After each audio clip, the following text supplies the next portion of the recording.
Minister, Senior Minister Shanmugaratnamji, distinguished invited guests. We are gathered here for the Arun Jaitley Memorial Lecture.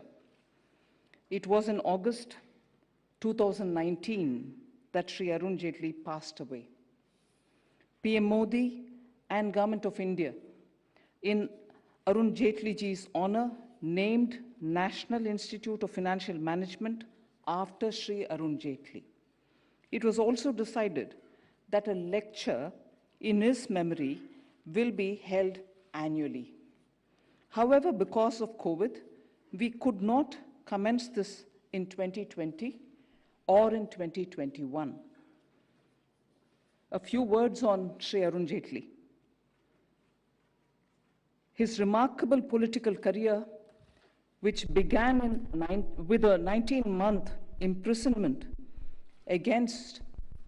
because he was protesting against the emergency, his successful legal practice, his great debates in our parliament, the ease with which he served as a minister in many ministries and departments, both under PM Vajpayee and under PM Modi. So much can be said about each one of these. Guided by PM Modi, he was the person behind two major reforms introduced in the earlier tenure of our government under Prime Minister Modi, the GST and the Insolvency Bankruptcy Code. It was during his tenure that the date of the presenting of our annual budgetary statement in the Parliament was advanced to 1st February from end February. Also, to present one budget in the place of two, the railway and the general budget, was a decision taken during his tenure. He valued the good discourses. He never rejected an invitation to address a good thinking audience, be it in a university or a think tank or even in a college. His interest in cricket, his love for fine things in life, fountain pens or watches, we all know of it. A great connoisseur of food, he could name the best restaurants in at least 25 cities across the world. He had friends across party lines and was always ready to help.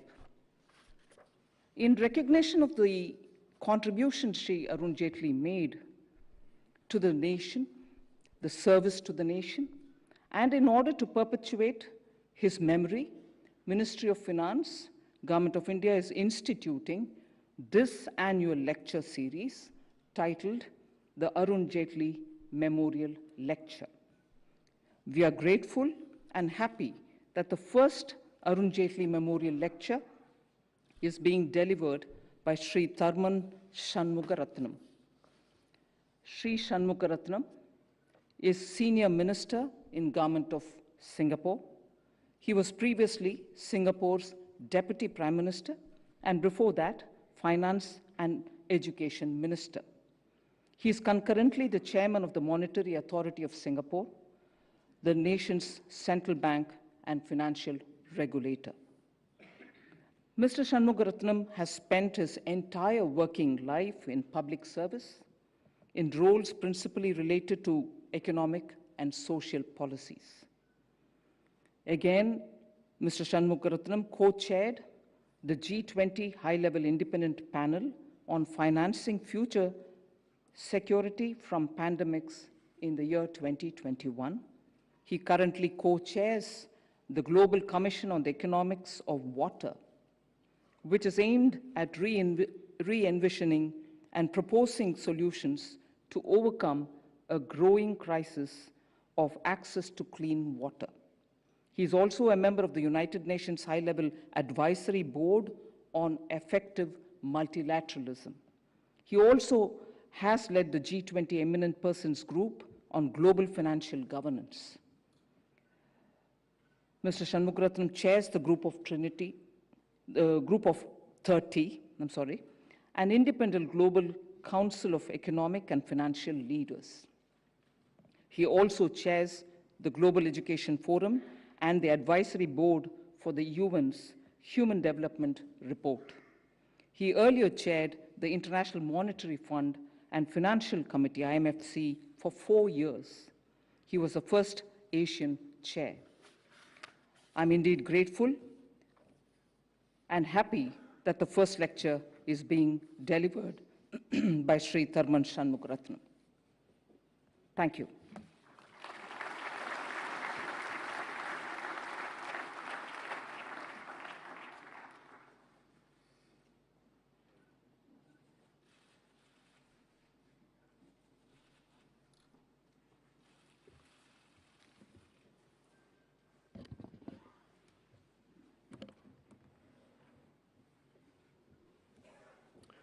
His Excellency, Prime Minister Narendra Modi, Her Excellency Finance Minister Nirmala Sitharaman, Mrs. Sangeeta Jaitley, and family members, Excellencies and distinguished guests, many of whom are friends and close associates of Mr. Arun Jaitley. It is a real honor and privilege for me to be speaking at this inaugural lecture named after one of India's most outstanding public leaders. I knew Arun when I was the Deputy Prime Minister and Finance Minister. We had many exchanges, and he left a deep impression on me, an impression of his character. He was, on the one hand, a person of unusual humility and generosity, but he was also a person who clearly had self-belief. He had that unusual combination of humility and self-belief. And that was part of the reason why Arun Jaitley was a man for all seasons and all parties. It is how he marshaled through some of the most complex reforms, the GST being the most important, of course, bringing all stakeholders together, making compromises, building bridges, finding consensus. And that legacy of Arun Jaitley will surely live on in India and for many of us around the world. And it is a legacy that will offer many lessons for how we address future challenges. We have entered an era of profound fragility globally. We, in fact, have a confluence of fragilities, a confluence of insecurities, geopolitical, existential, economic, and social at the same time. We know the geopolitical. We know that the risk of escalating geopolitical tensions and conflicts is greater than it has been at any time since the end of the Cold War. The global system of rules and norms aimed at preserving peace and territorial integrity was never perfect. It was always imperfect. But what's happening in Ukraine is a major rupture and will have ramifications that go beyond just another conflict or another war. And the ramifications could be catastrophic. Second, we have a prospect of stagflation, higher inflation, and slow growth for a period of time, not just for a year or a year and a half. And in the advanced countries, there's a very real prospect of a recession in the near term. The risks of high inflation preceded Ukraine, but are of course now accentuated. And critically, although the levels of inflation and having slow growth or recession for a while doesn't constitute the most important problem in the world, critically, it will erode political capital at the time when we need political capital within nations and globally to address much larger challenges, including the challenges of climate change, a water crisis, and shrinking biodiversity. So that's the second challenge, stagflation. The third challenge, as I've just mentioned, is that the global commons are deteriorating, and they're deteriorating at an accelerating pace. The shifts in the environment, which are structural, not just episodic, not just random fires and extreme heat waves or droughts. These structural shifts in the environment have combined with the increased risk of global scale spread of infectious diseases, epidemics and pandemics. And we now have to live with that threat as part of the world that we are in. And it'll be a threat to lives and livelihoods for many years to come. In the short term, the unpalatable reality is that we will have to rely more on fossil fuels to ensure energy security and to prevent sharply higher energy prices. But it means that it's all the more important that we double down on our medium to long-term strategies of making a transition to a low-carbon energy future and making a transition to new ways of behavior and the circular economy that Prime Minister Modi has emphasized and spoken about. All the more important that we double down on these medium to long-term shifts in behavior, shifts in policies, mobilization of investments to achieve a sustainable future. And the fourth challenge, coming out of the geopolitical tensions, higher food prices, energy prices, fertilizer prices, coming out of all the larger global challenges we face, is that the developing world, a significant part of the developing world, now faces the risk of a rollback in the economic and social gains that were very painfully achieved in recent decades. Development is going to be more difficult. And the experience of the last 2 years because of COVID has set us back much further in the developing world. 1.5 years of lost learning, in some cases more. It's not just a short-term loss, it's a loss for the long term, for all the young children who are affected. And we risk a permanent scarring of the young, further disempowerment of girls, because many of the girls are not going back to school, and we risk something more than that. We risk civil wars and conflicts between neighboring states. So we have a confluence of challenges that is unprecedented in its combination, and it's not here for the short term. This is not a perfect storm. It's not a perfect storm in the traditional sense of a conjuncture of one-off events or random shocks. We have entered a perfect long storm, structural insecurities that are going to be with us for some time to come. Geopolitical, existential, economic, social.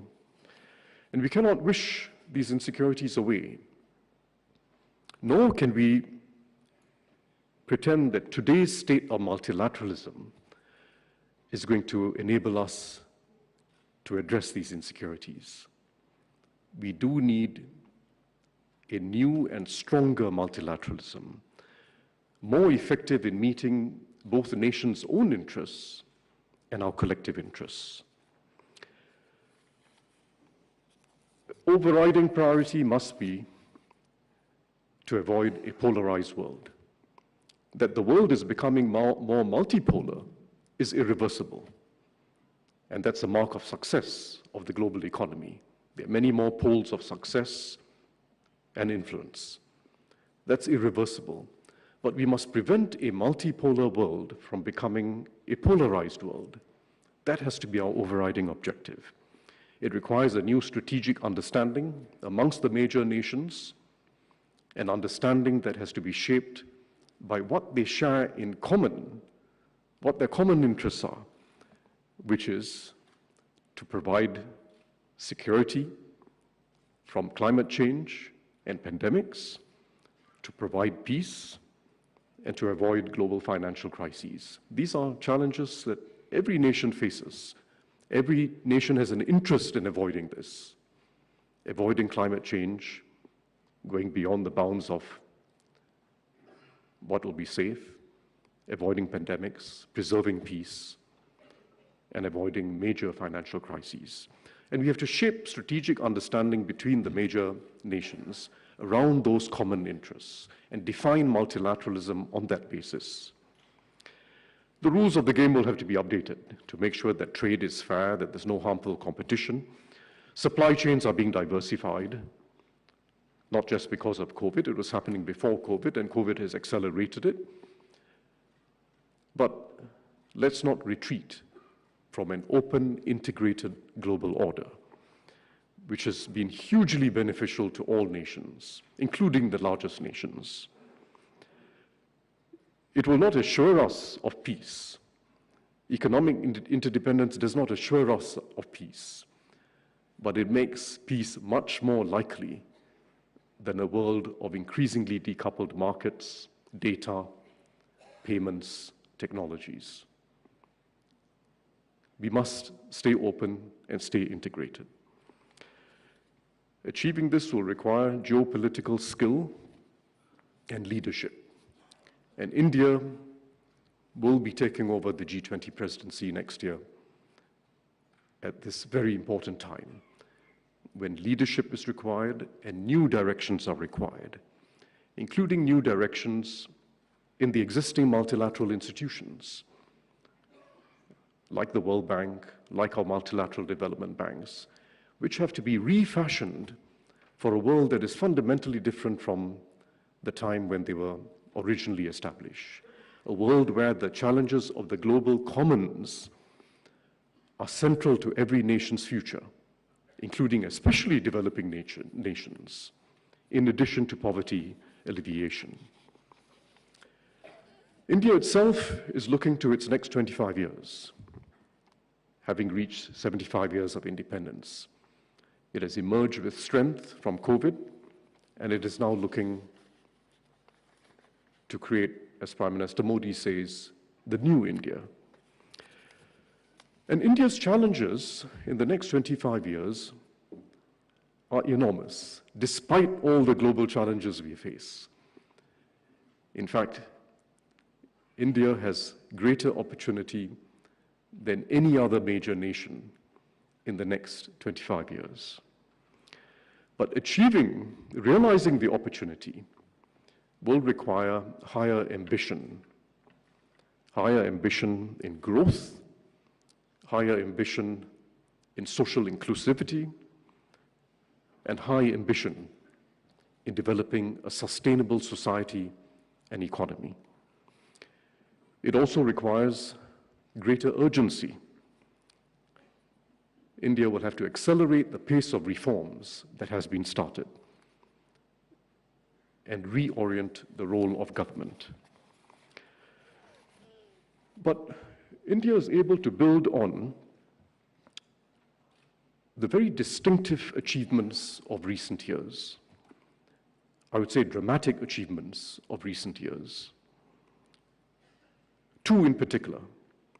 First, almost unique internationally, the large-scale implementation of the large-scale provision of basic social amenities to hundreds of millions of people within a short space of time.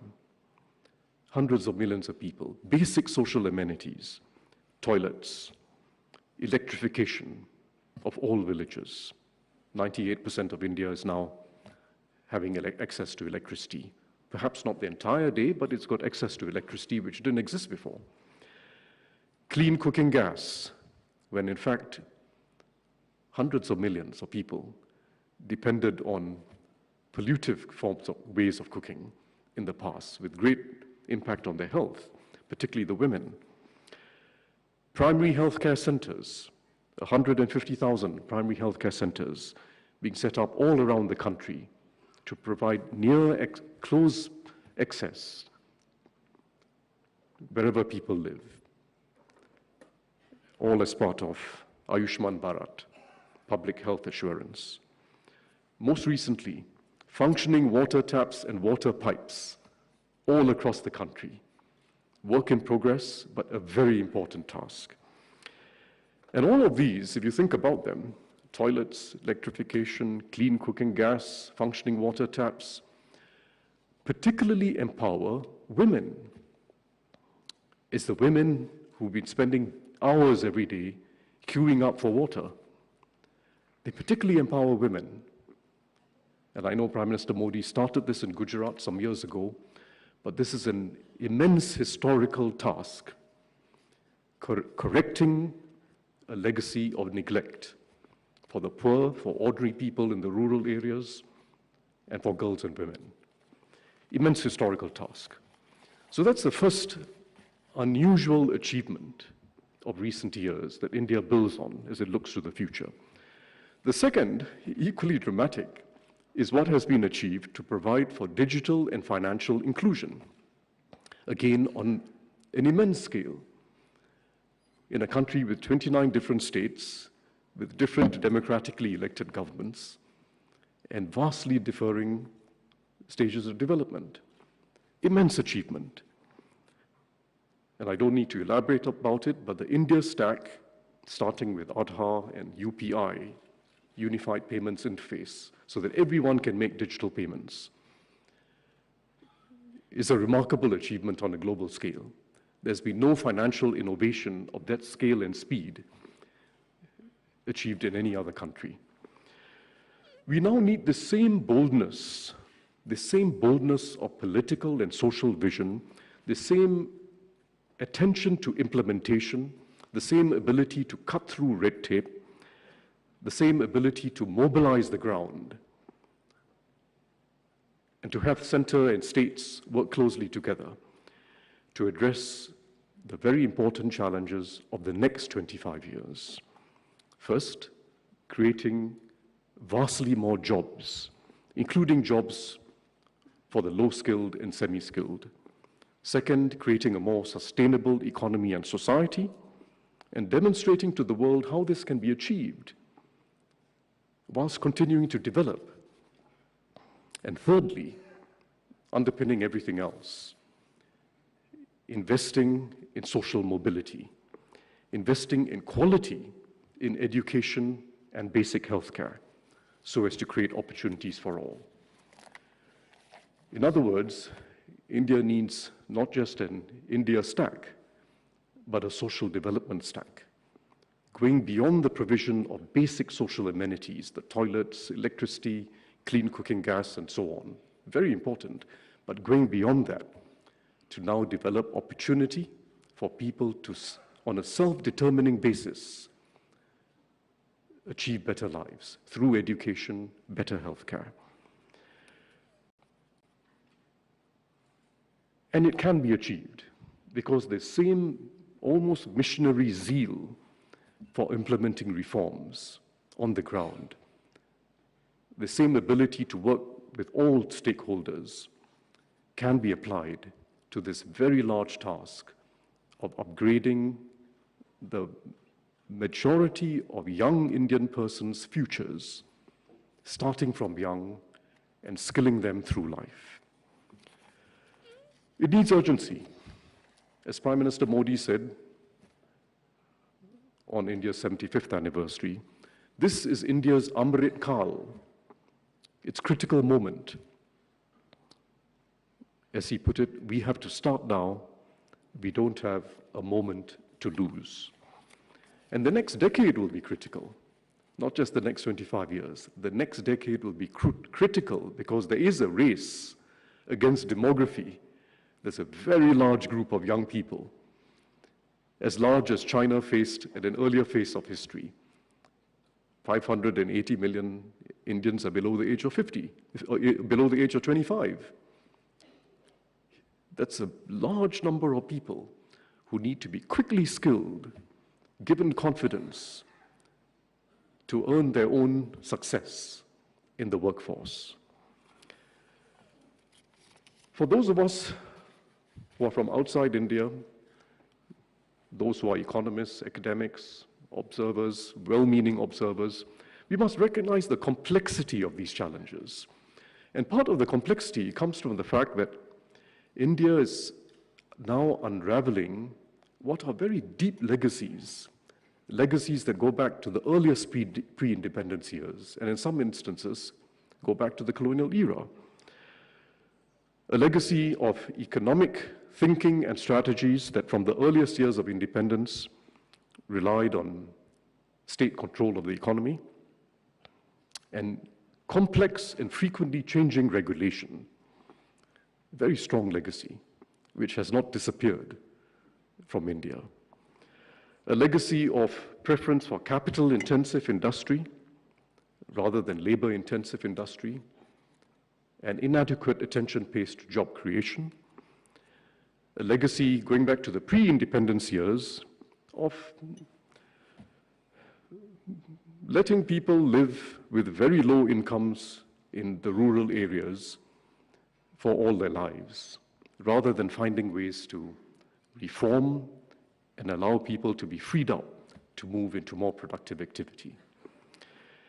And a legacy of neglect, again going back to the pre-independence years, neglect of basic education and healthcare for a large part of the population.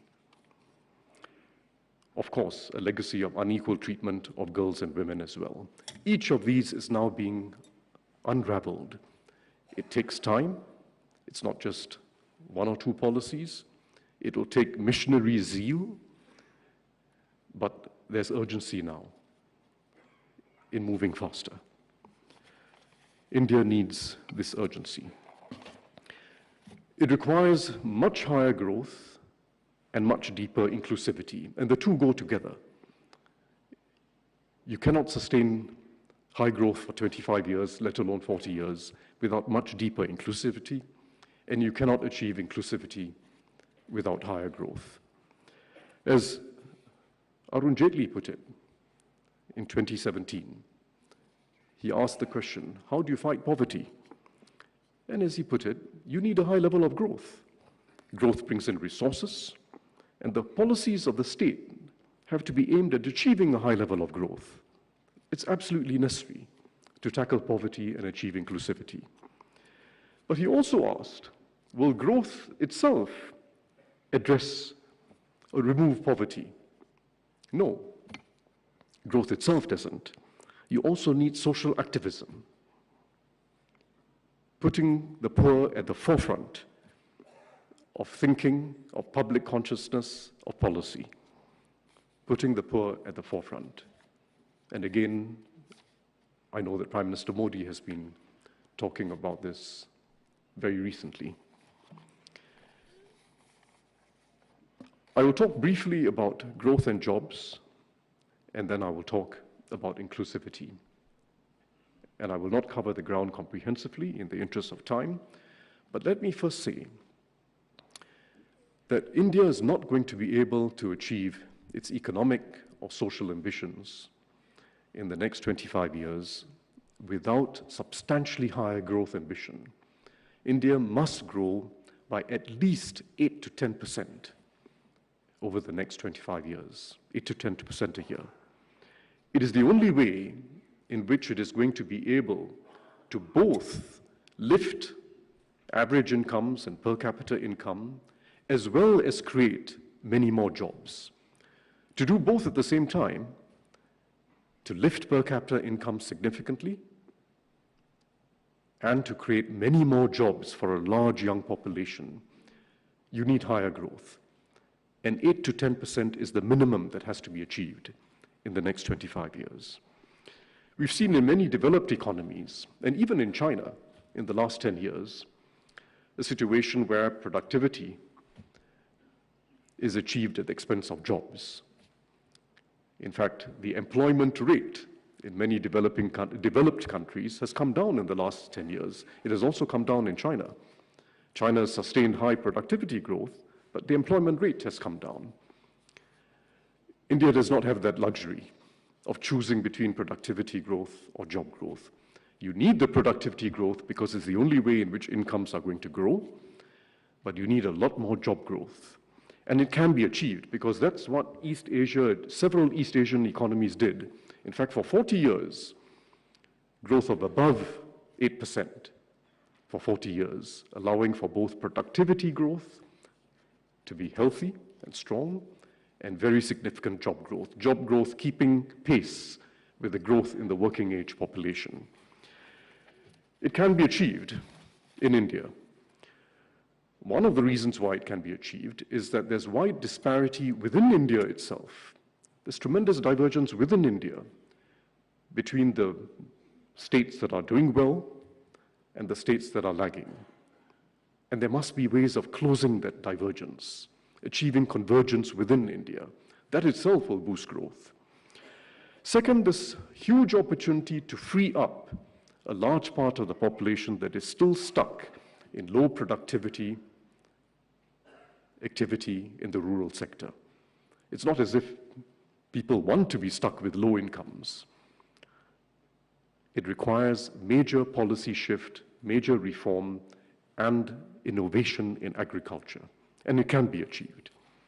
Those are two very important reasons why we can aim for higher growth in India. And the soon-to-be implemented simplification of labor laws will also help greatly, because the labor laws effectively have been anti-job. They have kept a large part of the population in the informal sector and in very small firms, and India has been unable to achieve the scale economies required for both productivity growth and job growth to be higher. You can only achieve these ambitions with a strong focus on export-oriented manufacturing, a much stronger focus than there is today. And with a strong focus not just on jobs for the highly skilled, like those in the IT sector, but a strong focus on those who come in with low skills or come in with a moderate amount of skills. Because manufacturing has a way of taking in unskilled people and making them semi-skilled. And it's got a way of taking in semi-skilled people and making them more highly skilled over time. It has a ladder of skills. India has to use the opportunities in global markets to create many more jobs for the unskilled and the semi-skilled. And those opportunities are still plentiful. Don't believe those who say globalization is in retreat. It may no longer be expanding the way it used to be. You may not be getting that hyper pace of expansion, but the level of exports and imports today in goods of many forms is higher, much higher than it was 20 years ago. It may be stabilizing, but it's a huge market of opportunity for India. And it means being willing to specialize in what India is good at, going for an openness in trade and investment by local firms, investment by foreign direct investors. Openness really counts, because then you get the cheapest and best inputs, and you can be a competitive supplier to the world. It's what Germany does, for instance. A large manufacturing economy. They specialize. They specialize in components in which they have a dominating presence globally. They rely on inputs from the rest of the world, and they specialize in components which the rest of the world needs. It doesn't mean producing a whole product. It means specializing in critical components and having that pricing ability. India's success, already seen now in electronics, in vaccine manufacturing, shows the way forward. The PLI scheme, the Production-Linked Incentive Scheme, is working well, and it has to be expanded with a special focus on labor-intensive industries. This can work for India. India can achieve. It can achieve and can become a leading export manufacturing nation. Agriculture is critical. We have to create better jobs in agriculture. And we know what the reforms required are. And it will require more R&D in higher yield crops, weather-resistant crops, and so on. But it's also very important in addressing the water crisis, because agriculture in India is taking a very large toll on water. 90% of all fresh water used in India is in agriculture. Globally, it's about 70% or close to 70%. 90% of all fresh water use is in agriculture.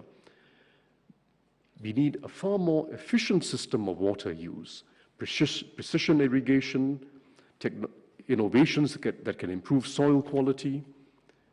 These are innovations that exist and need to be scaled up across the Indian agricultural sector. And it will raise incomes and free up people to move into urban areas for other types of jobs, including higher productivity jobs. And I want to also say that whilst the digital economy offers significant prospects for India in the next decade, 2 decades, perhaps 3 or 4 decades, because the world needs more software, and India's got an abundance of scientists and engineers and software developers who are good at this, that will still be a very small fraction of the workforce. It's a very small fraction of the workforce. We have to think of other services that can generate jobs. And tourism in India and the craft economy offer significant potential as well. India is still not tapping its full potential for tourism. It's a remarkable country to visit for people from anywhere in the world.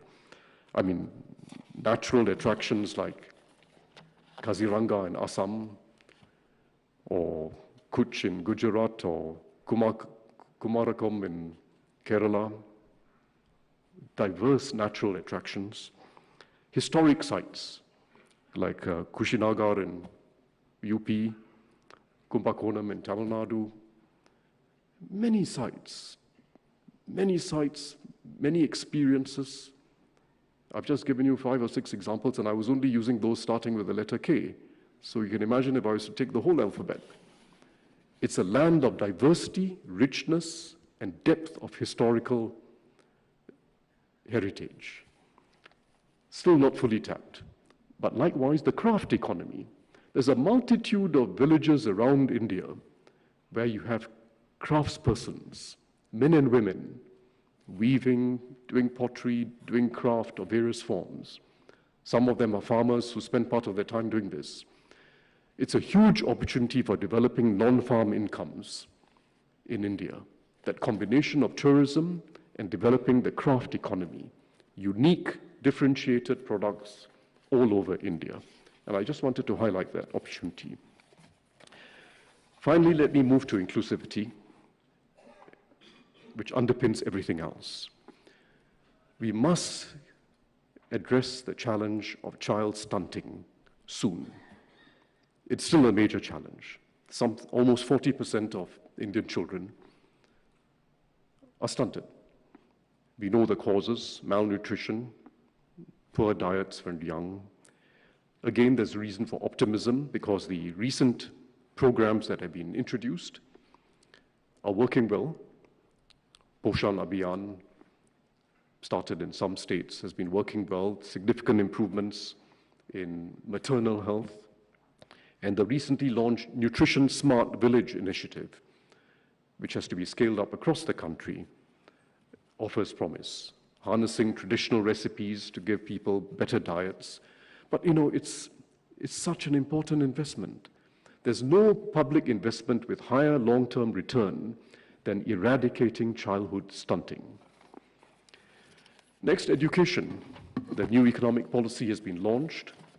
It's extremely important, and basically, if I had to summarize what has to be done, there have been improvements in school enrollment, girls and boys, but quality is a big issue. Learning outcomes are a big issue. We know the evidence. Pradham is a major NGO that does very careful assessment of learning outcomes at different levels. Essentially, at Standard 5, almost 50% of the kids are unable to achieve Standard 2 levels of literacy and numeracy. And once you've been set back at that level, it's not easy to catch up. So we have to improve quality in our schools as a major objective. And again, here there's reason for optimism because Niti Aayog has been doing these educational quality index studies. And they find again that some places are improving much faster than others, including in the large states. Even amongst large states, some have been moving much faster than others in recent years. And the source of improvement is improved governance of education, how teachers are selected, how school leaders are appointed. It's governance. A public school system can achieve quality.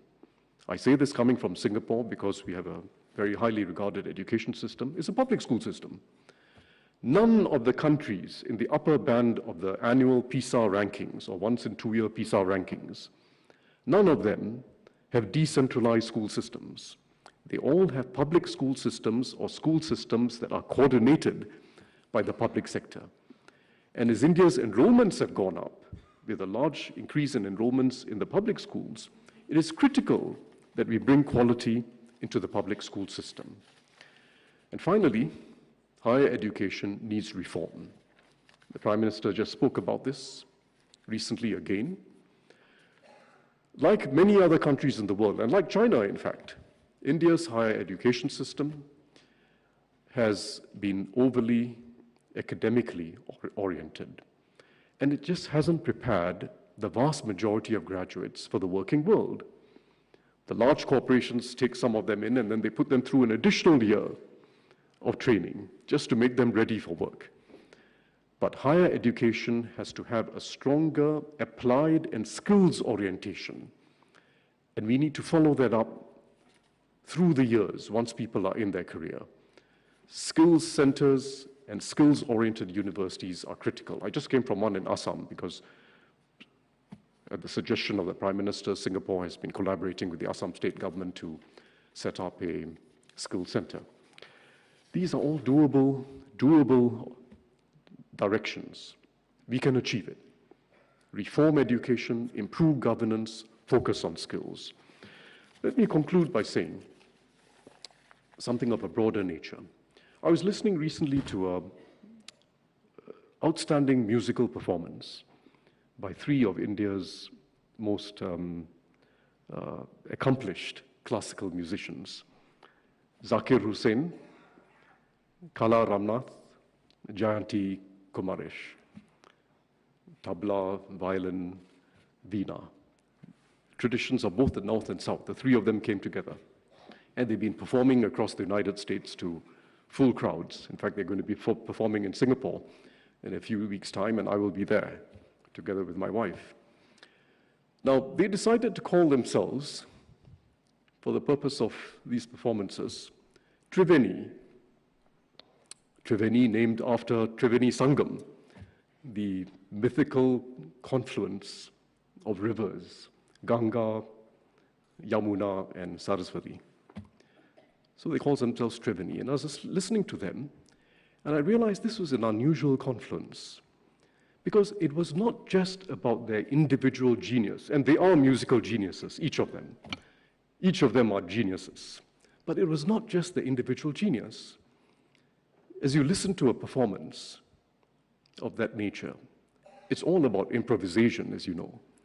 Each of them listening to the other, teasing them a little bit, prompting them, taking over, co-creating and co-empowering. That's what it's about. It's a collective genius. India has no lack of individual top talents. It may be overrepresented internationally. But what it has to develop is that collective capability, co-empowerment, co-creation, and having a high degree of trust amongst each other. And that has to be the challenge, co-empowerment and co-creation between the government and the private sector, together with NGOs, cooperatives, and people themselves, co-creation and co-empowerment between the center and the states, and the panchayats, both at the district and the village level, and co-empowerment amongst people themselves, across caste, across class, across faiths, across white and blue collar, across gender, girls and boys, mothers and fathers. develop this collective capability for the next 25 years. That is India's promise. And if India succeeds, as I believe it will be not just uplifting 1/5 of the world's population, it will also be showing the way for many others. Thank you very much.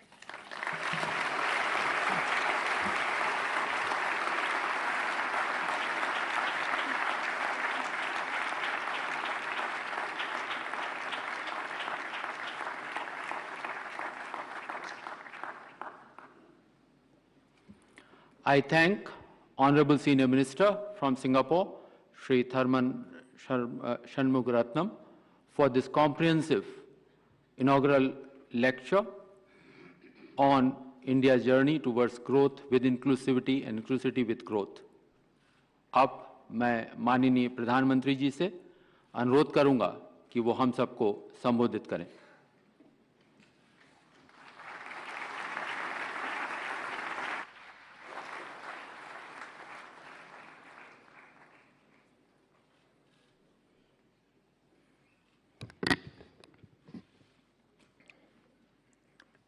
नमस्कार। आज का दिन मेरे लिए अपूरणीय क्षति और असहनीय पीड़ा का दिन है। मेरे घनिष्ठ मित्र और जापान के पूर्व प्रधानमंत्री श्री शिंजो आबे अब हमारे बीच नहीं रहे हैं। आबा जी मेरे तो साथी थे ही, वो भारत के भी उतने ही विश्वसनीय दोस्त थे। उनके कार्यकाल में भारत जापान में उनके जो राजनीतिक संबंध थे हमारे, वो को नई ऊंचाई तो मिली ही। हमने दोनों देशों की साझी विरासत से जुड़े रिश्तों को भी खूब आगे बढ़ाया। आज भारत के विकास की जो गति है, जापान के सहयोग से हमारे यहाँ जो कार्य हो रहे हैं, इनके जरिए शिंजो आबे जी भारत के जनमन में सालों तक बसे रहेंगे। मैं एक बार फिर दुखी मन से मेरे दोस्त को श्रद्धांजलि देता हूं। साथियों, आज का ये आयोजन मेरे और एक घनिष्ठ मित्र अरुण जेटली जी को समर्पित है। बीतों दिनों को याद करते हैं तो उनकी बहुत सारी बातें, उनसे जुड़े बहुत से वाक्य स्वाभाविक रूप से याद आते हैं। और यहां बहुत सारे उनके पुराने साथी मैं देख रहा हूं।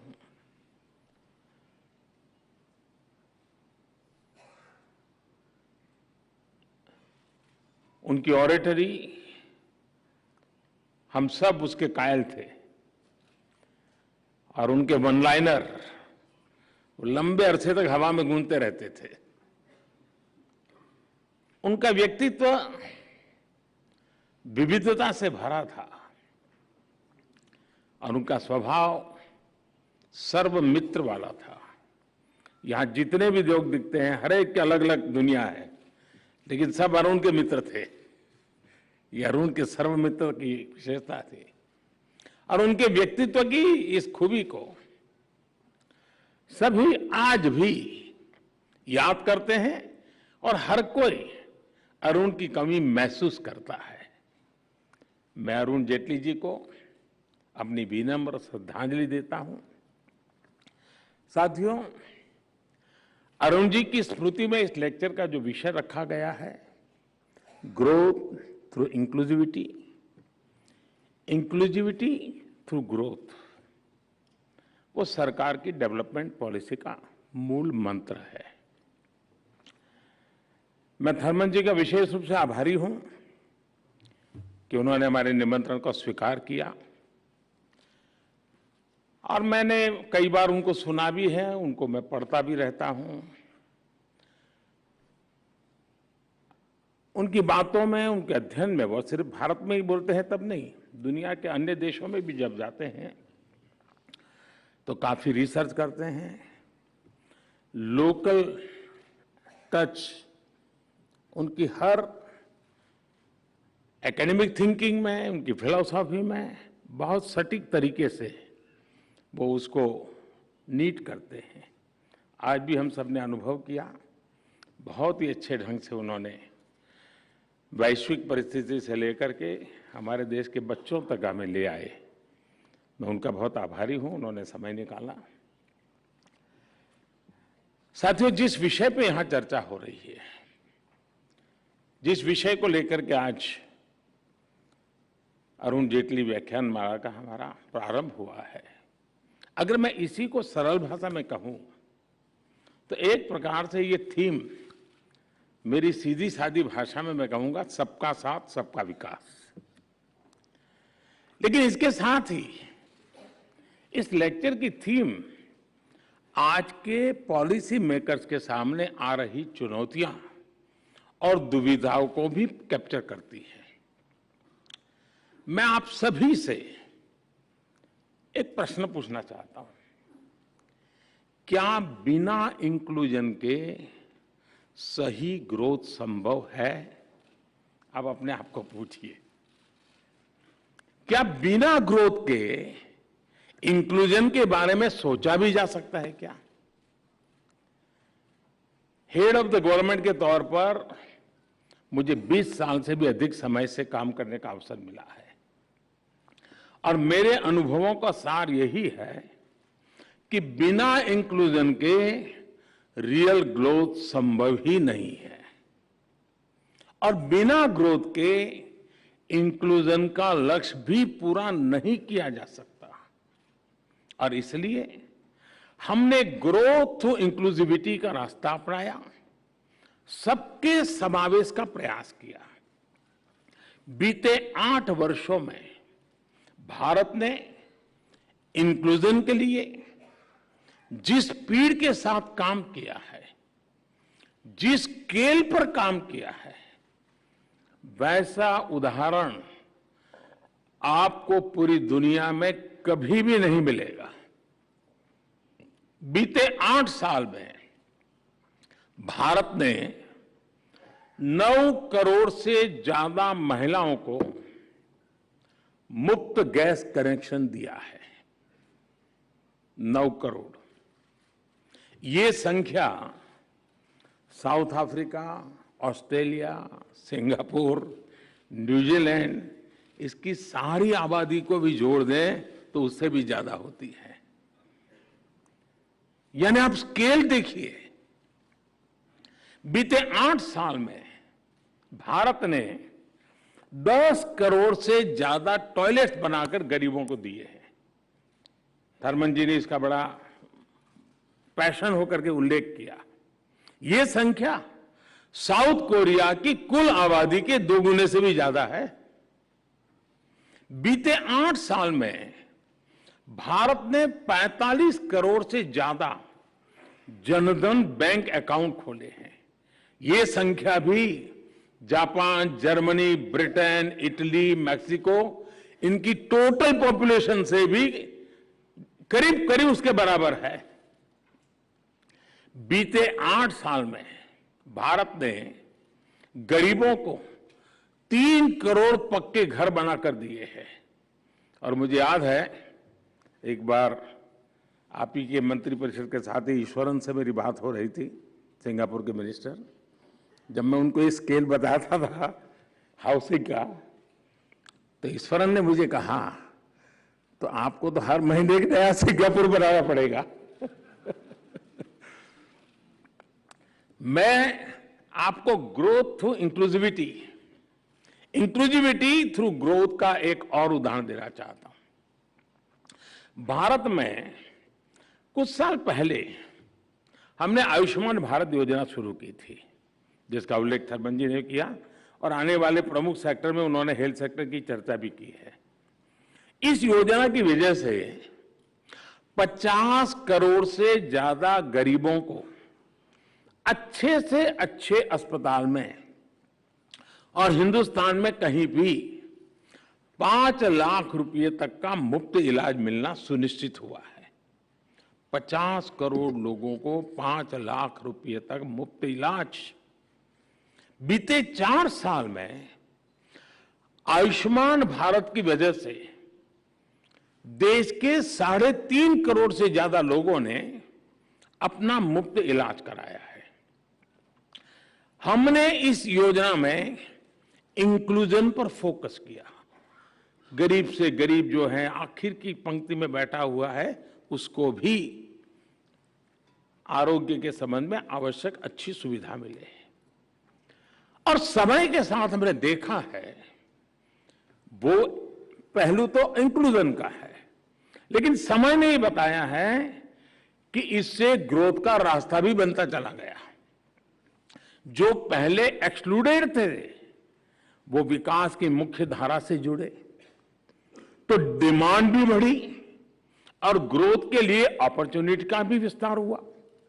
जब भारत की 1/3 आबादी जो पहले बेहतर हेल्थ केयर की सुविधाओं से दूर थी, उसे इलाज की सुविधा मिली, तो इसका सीधा प्रभाव यह हुआ कि हेल्थ केयर कैपेसिटी को उसी हिसाब से खुद को मजबूत करना पड़ा।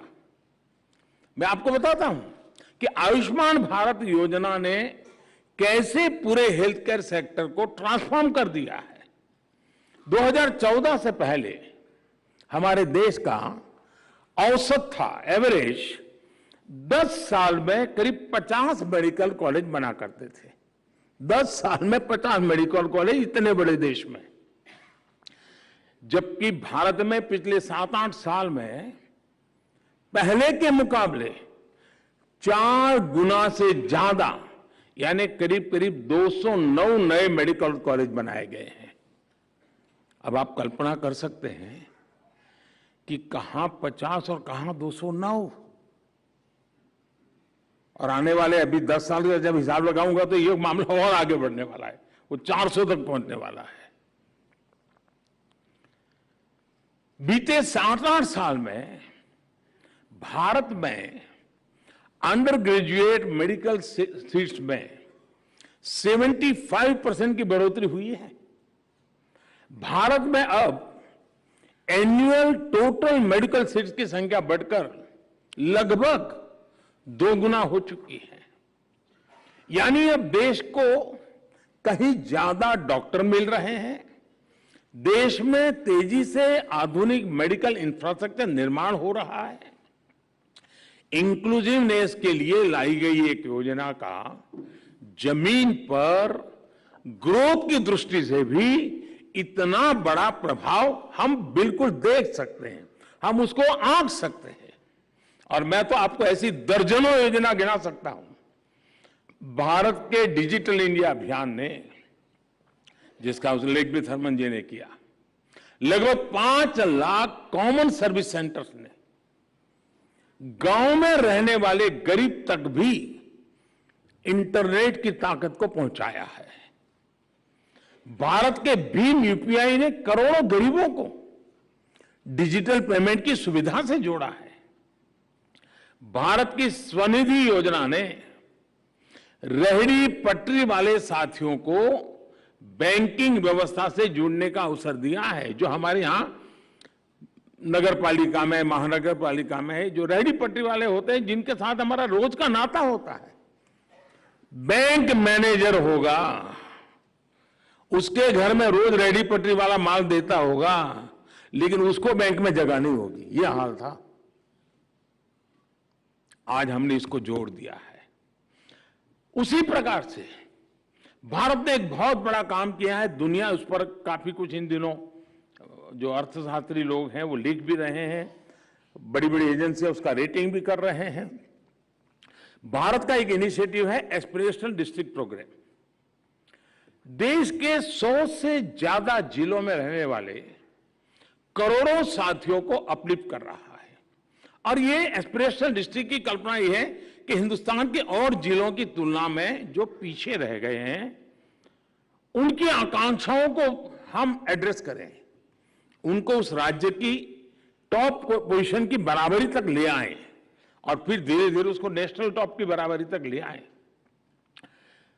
साथियों, इसका इतना बड़ा पॉजिटिव इंपैक्ट हुआ है और एक प्रकार से इन 100 डिस्ट्रिक्ट का इंक्लूजन हो रहा है डेवलपमेंट की दुनिया में।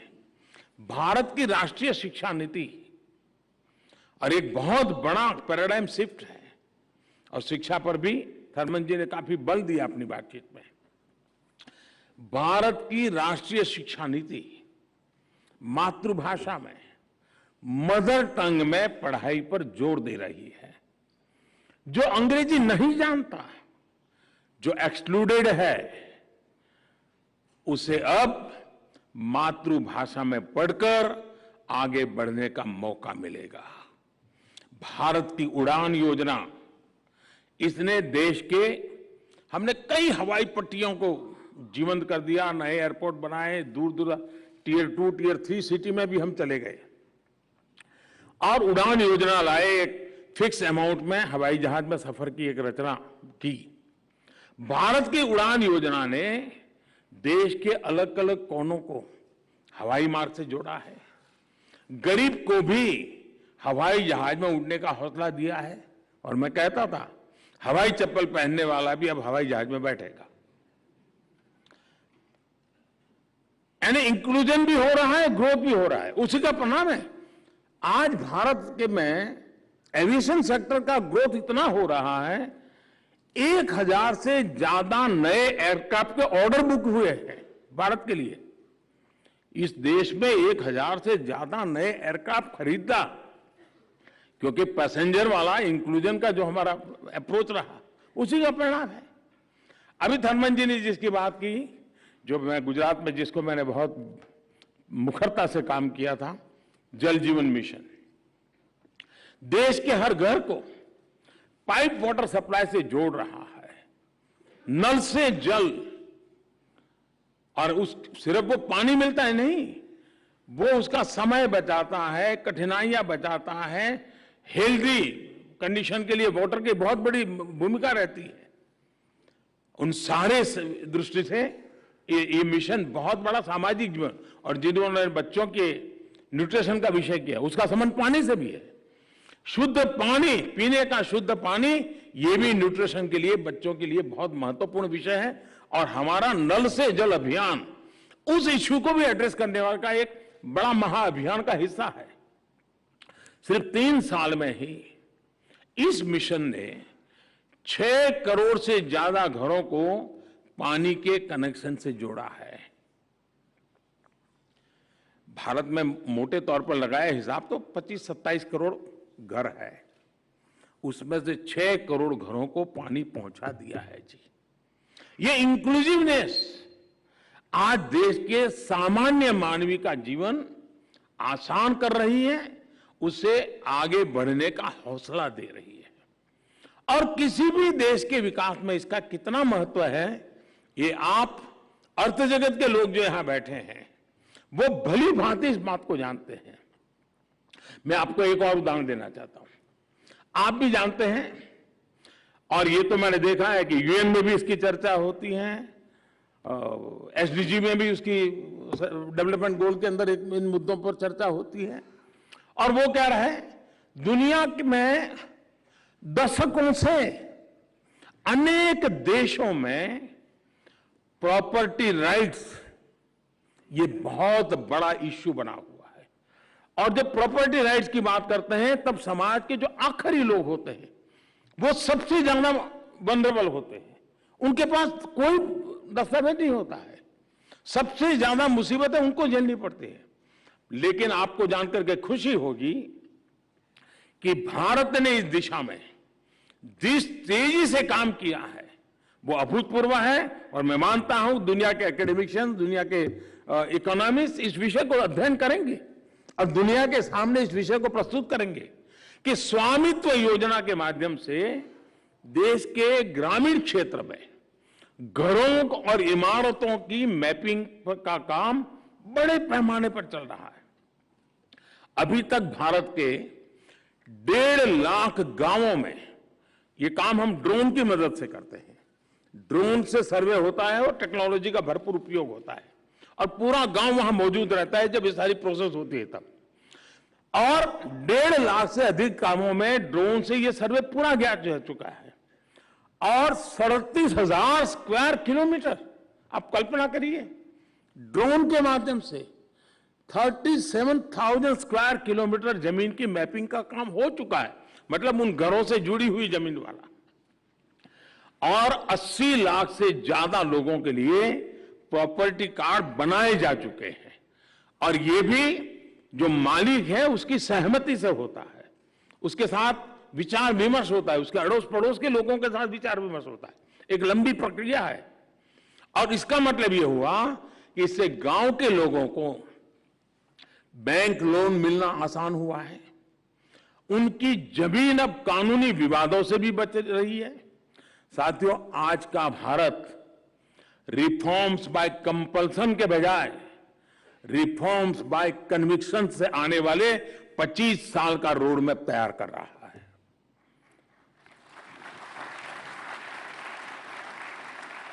देश आजादी के 100 साल मनाएंगे तब देश कहां होगा, इस लक्ष्य को लेकर के हम आज रोड मैप बना करके आगे बढ़ रहे हैं। दशकों पहले देश ने ये देखा था कि जब कोई रिफॉर्म मजबूरी में होता है तो उसके इंस्टीट्यूशनलाइज होने की उम्मीद कम रहती है। जैसे ही मजबूरी खत्म होती है वैसे ही रिफॉर्म भी भुला दिया जाता है। रिफॉर्म जितने जरूरी होते हैं उतना ही जरूरी वो एनवायरनमेंट होता है, मोटिवेशन होता है। पहले भारत में बड़े रिफॉर्म तभी हुए जब पहले की सरकारों के पास कोई रास्ता ही नहीं बचा था। हम रिफॉर्म्स को नेसेसरी इविल के रूप में नहीं बल्कि एक विन विन चॉइस के रूप में मानते हैं, जिसमें राष्ट्रहित भी है, जनहित भी है। इसलिए बीते 8 सालों में हमने जो भी रिफॉर्म्स किए, उन्होंने नए रिफॉर्म्स के लिए रास्ते तैयार किए हैं। अरुण जी आज जहां भी होंगे वो संतुष्ट होंगे कि वो जिस मिशन में भागीदार रहे उसका लाभ आज देश को मिल रहा है। जीएसटी हो या आईबीसी, इनको लेकर सालों तक चर्चा हुई, आज इनकी सफलता हमारे सामने है। कंपनीज एक्ट को डीक्रिमिनलाइज करना हो, कॉरपोरेट टैक्सेस को कॉम्पिटिटिव बनाना हो, स्पेस, कोल माइनिंग और एटॉमिक सेक्टर्स में को खोलना हो, ऐसे अनेक रिफॉर्म आज 21वीं सदी के भारत की सच्चाई है। साथियों, हमारी policy making pulse of the people पर आधारित है। हम ज्यादा से ज्यादा लोगों को सुनते हैं, उनकी आवश्यकता, उनकी आकांक्षाओं को समझते हैं। इसलिए हमने पॉलिसी को पॉपुलिस्ट इंपल्सिस के दबाव में नहीं आने दिया। पीपल्स पल्स के अनुसार फैसले लेना और पॉपुलिज्म के सामने हथियार डाल देने में क्या फर्क होता है, ये कोविड काल में हिंदुस्तान ने देखा है और देखा है नहीं, दुनिया को दिखाया है।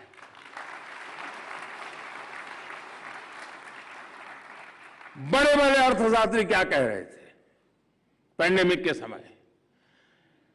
जब पैंडेमिक आई तो पूरी दुनिया में बड़े बेल आउट पैकेज के लिए, डिमांड ड्रिवन रिकवरी के लिए पॉपुलिस्ट इंपल्स था, हम पर भी दबाव था और हमारी आलोचना होती थी, ये कुछ कर नहीं रहे, कुछ दे नहीं रहे, पता नहीं क्या कुछ हमारे लिए कहा गया।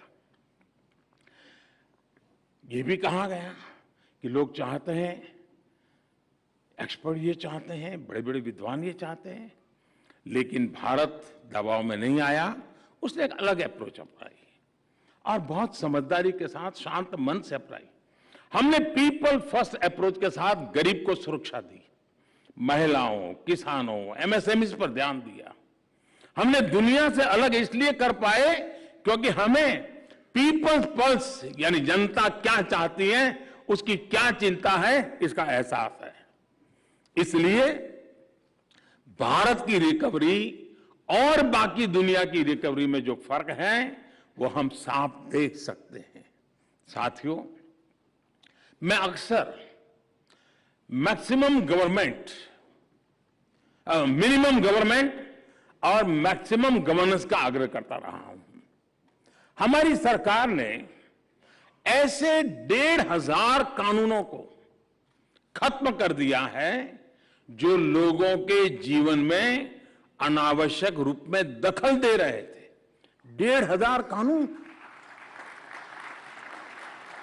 और मुझे याद है 2013 में जब भारतीय जनता पार्टी ने मुझे पीएम कैंडिडेट बनाया था, 2014 में चुनाव होना था, तो यही दिल्ली में ही व्यापार जगत के लोगों ने मुझे कार्यक्रम के लिए बुलाया था और वो बड़ी थोड़ा गर्म मिजाज का वातावरण था। क्या करोगे, डिकना करोगे, फलाना करोगे, सब पूछ रहे थे। ये कानून बनाओगे, नहीं कानून बनाओगे, ऐसा बड़ा दबाव था। कैंडिडेट था चुनाव के दिनों में, हम भी तो जरा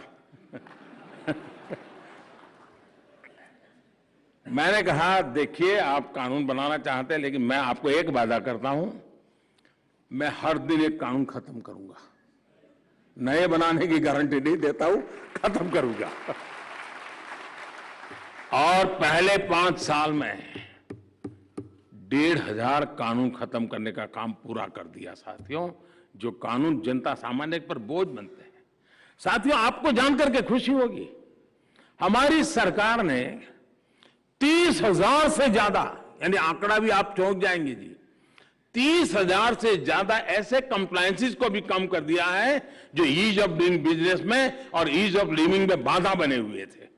30,000 कंप्लायंसेस खत्म कर देना यानी जनता जनार्दन पर कितना अभूतपूर्व विश्वास का युग आया है, उसका नतीजा होता है कि हम कंप्लायंसेस के बोझ से जनता को मुक्त कर रहे हैं। और मैंने लाल किले पर से कहा था कि मैं चाहता हूं सरकार लोगों की जिंदगी से जितनी बाहर चली जाए हमें निकालनी है। लोगों की जिंदगी में सरकार सरकार सरकार सरकार का प्रभाव कम से कम हो, लेकिन जिसको सरकार की जरूरत है उसको सरकार का अभाव न हो, ये दोनों विषय को लेकर के चलने का हमने प्रयास किया है। आज मुझे आपको ये बताते हुए संतोष है कि मिनिमम गवर्नमेंट की अप्रोच मैक्सिमम आउटपुट्स और मैक्सिमम आउटकम्स भी दे रही है। हम बहुत तेजी के साथ अपनी कैपेसिटी का विस्तार कर रहे हैं और इसके नतीजे आपके सामने हैं। कोविड वैक्सीन का ही उदाहरण ले, हमारे देश के प्राइवेट प्लेयर्स ने बहुत ही अच्छा काम किया है, लेकिन उनके पीछे पार्टनर इन प्रोग्रेस के रूप में सरकार पूरी ताकत के साथ खड़ी रही थी। वायरस आइसोलेशन से लेकर स्पीडी ट्रायल तक, फंडिंग से लेकर रैपिड रोल आउट तक जो कंपनियां वैक्सीन का निर्माण कर रही थी उन्हें सरकार का भरपूर सहयोग मिला। एक और उदाहरण हमारे स्पेस इकोसिस्टम का है। आज भारत पूरी दुनिया में सबसे विश्वसनीय और अत्याधुनिक स्पेस सर्विस प्रोवाइडर में से एक है। इस क्षेत्र में भी हमारा प्राइवेट सेक्टर इकोसिस्टम बहुत ही बेहतरीन काम कर रहा है, लेकिन उनके पीछे भी पार्टनर इन प्रोग्रेस के रूप में सरकार की पूरी शक्ति है जो उन्हें हर सुविधा और जानकारी उपलब्ध करने में मदद कर रही है। जब हम भारत के डिजिटल पेमेंट इकोसिस्टम का उदाहरण लेते हैं तो हमारे यहां फिनटेक के साथ ही डिजिटल पेमेंट से जुड़े कई प्लेयर्स हैं, लेकिन यहां भी देखें तो इनके पीछे जेम ट्रिनिटी, रुपे, यूपीआई और सपोर्टिव पॉलिसीज का मजबूत आधार है। यहां मैंने केवल कुछ उदाहरण आपके सामने रखे हैं, लेकिन मैं इन्हें दुनिया के लिए एक रिसर्च का विषय मानता हूं। एकेडमिक वर्ल्ड को गहराई में जाने के लिए निमंत्रण देता हूं। दुनिया भर के इकोनॉमिस्ट को मैं निमंत्रित करता हूं, आइए उसकी बारीकियों को देखिए। इस विशाल देश, अनेक वित्त आवश्यकताएं, उन सब के बावजूद भी हम किस प्रकार से आगे बढ़ रहे हैं। एक प्रकार से देखें तो अब सिर्फ प्राइवेट सेक्टर या सरकारी वर्चस्व वाले एक्सट्रीम मॉडल्स की बातें पुरानी हो चुकी हैं। अब समय है कि सरकार की प्राइवेट सेक्टर को पार्टनर इन प्रोग्रेस मानकर उन्हें प्रोत्साहित करें और हम इसी दिशा में आगे बढ़ रहे हैं। साथियों, सबको साथ लेकर चलने, देश के पब्लिक और प्राइवेट दोनों सेक्टर्स पर भरोसा करने की यही स्पिरिट है जिसके कारण आज भारत में ग्रोथ के लिए अद्भुत उत्साह दिख रहा है। आज हमारा एक्सपोर्ट नए रिकॉर्ड बना रहा है, सर्विस सेक्टर भी तेजी से ग्रोथ की तरफ आगे बढ़ रहा है। पीएलआई स्कीम का असर मैन्युफैक्चरिंग सेक्टर पर दिखने लगा है। मोबाइल फोन सहित पूरे इलेक्ट्रॉनिक मैन्युफैक्चरिंग सेक्टर में कई गुना वृद्धि हुई है। आपको जानकर के आश्चर्य होगा, जब मैं इस कोरोना कालखंड में टॉय को लेकर के मैंने समिट की थी, खिलौने, तो कई लोगों को लगा हो गया ये पीएम को कभी झाड़ू की बात करता है, स्वच्छता की बात करता है, टॉयलेट की बात, टॉय की बात कर रहा है। कईयों को, क्योंकि अब तक हम उन बड़ी बड़ी बातों में फंसे रहे हैं तो मेरी बातें उनके गले बैठती नहीं थी। सिर्फ खिलौनों के ऊपर मैंने ध्यान दिया, खिलौने बनाने वालों पर ध्यान केंद्रित किया, टेक्नोलॉजी पर ध्यान दिया, इनोवेशन पर ध्यान दिया, फाइनेंशियल सेक्टर की तरफ ध्यान दिया। अभी तो 2 साल पूरे नहीं हुए हैं। मेरे देशवासी गर्व करेंगे कि टॉयज का इंपोर्ट इतने कम समय में इतना घट गया, वरना हमारे यहां हर घर में खिलौना विदेशी हुआ करता था जी। वो इतना इंपोर्ट कम हुआ है। इतना ही नहीं, भारत के खिलौने, भारत के टॉय पहले जितना इंपोर्ट होता था उससे ज्यादा आज एक्सपोर्ट होने लग गए। यानी कितना बड़ा पोटेंशियल अनटैप था। जैसे आपने कहा टूरिज्म, सचमुच मैं सहमत हूं आपसे। भारत के टूरिज्म की संभावना इतनी अपार है, लेकिन हम एक ही जगह पे अटक गए थे। हिंदुस्तान के पूर्ण रूप में विश्व के सामने ले जाने का हम पता नहीं, हमारी मानसिकता ही वो खो चुकी थी। और मैं तो विदेश के मेहमान जो भी आते हैं तो हिंदुस्तान के किसी न किसी स्थान पर ले जाने का आग्रह रखता हूं। क्या मेरे टूरिज्म को, इस बार हमने योगा का कार्यक्रम किया तो 75 आइकॉनिक स्थान पर किया ताकि लोगों को पता चले कि टूरिज्म के ऐसे ऐसे डेस्टिनेशन है हमारे यहां।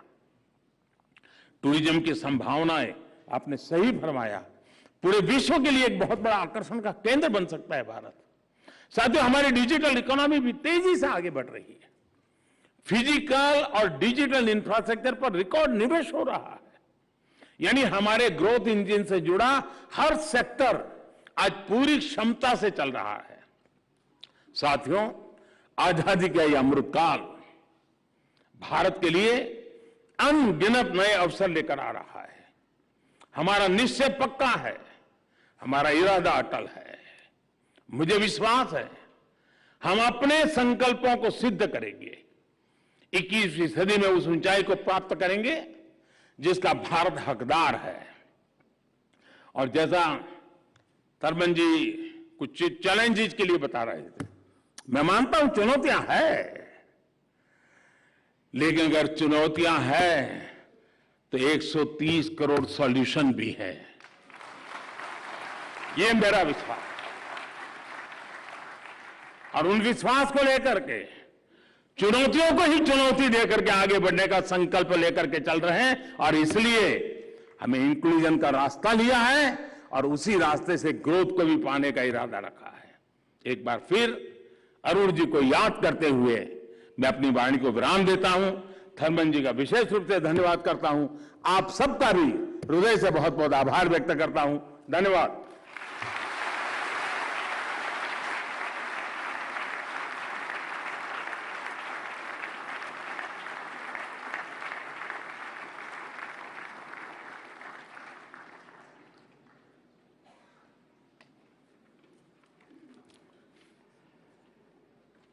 मैं माननीय प्रधानमंत्री जी का उनके इस प्रेरणादायक संबोधन के लिए धन्यवाद करता हूं और माननीय प्रधानमंत्री जी से और सीनियर मिनिस्टर ऑफ सिंगापुर और अन्य मंत्रीगण से अनुरोध करूंगा कि वो ऑडियंस में अपना स्थान लें. I request all the dignitaries on the dais to take their place.